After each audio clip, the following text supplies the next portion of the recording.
கிறிஸ்துக்குள் பிரியமானவர்களே, ஆண்டவரும் உலக ரட்சகருமாகிய இயேசு கிறிஸ்துவின் நாமத்தினாலே இந்த கால வேளையில் இருதயத்தின் ஆழத்திலிருந்து உங்களுக்கு நல்வாழ்த்துக்கள்.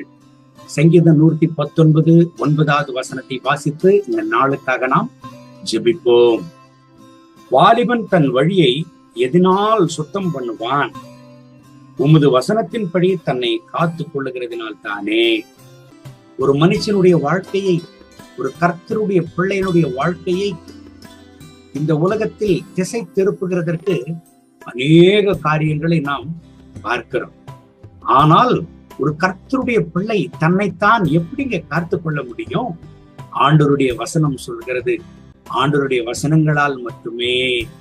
ஆண்டவருடைய வசனங்களை வாசிக்கிற பொழுது நாம் அறியாத ஒரு தெய்வீக பரிசுத்தம் நமக்குள் ஏற்படுகிறது.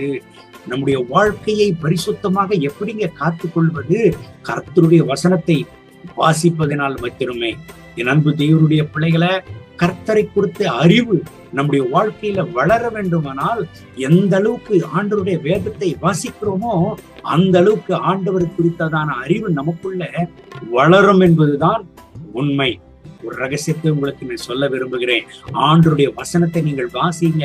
கர்த்தருடைய வசனங்களை நீங்கள் வாசிக்க வாசிக்க வாசிக்க ஆண்டவர் அந்த வசனங்கள் மூலமாக உங்களோடு கூட பேசுவார். எப்பேற்பட்ட போராட்டம் வந்தாலும் உங்களை வீழ்த்த முடியவே முடியாது.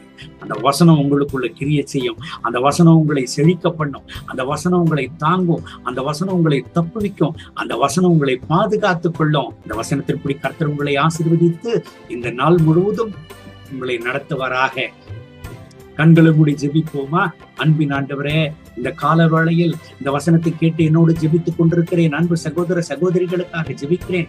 இவர்களை ஆசீர்வதிங்க, இவர்களை பரிசுத்தப்படுத்தி பலப்படுத்துங்க. உங்களுடைய பிள்ளைகள் ஒவ்வொரு நாளும் கர்த்தருடைய வார்த்தைகளை தியானிக்க வாசிக்க கர்த்தர் கிருபை தாரும். ஆண்டவரே, உங்களுடைய வசனத்தோடு கலந்த, உங்களுடைய வசனங்களோடு கலந்து வாழ்க்கையில பிரயாணிக்கிறதான ஒரு அனுபவத்தை உடைய பிள்ளைகளுக்கு நீர் தாரும். கர்த்தருடைய மனதுருக்கம் வெளிப்படட்டும். இந்த நாள் முழுவதும் இவர்களை ஆசீர்வதியும். உடைய சமாதானத்தினால் நிரப்பி நடத்தும். இவர்கள் தேவைகள் எல்லாம் சந்தித்து பலப்படுத்தி நடத்தும். மகிமை கனம் துதி உமக்கே. இயேசுவின் நாமத்தில் கேட்கிறோம் நல்ல பிதாவே. ஆமென், ஆமென்.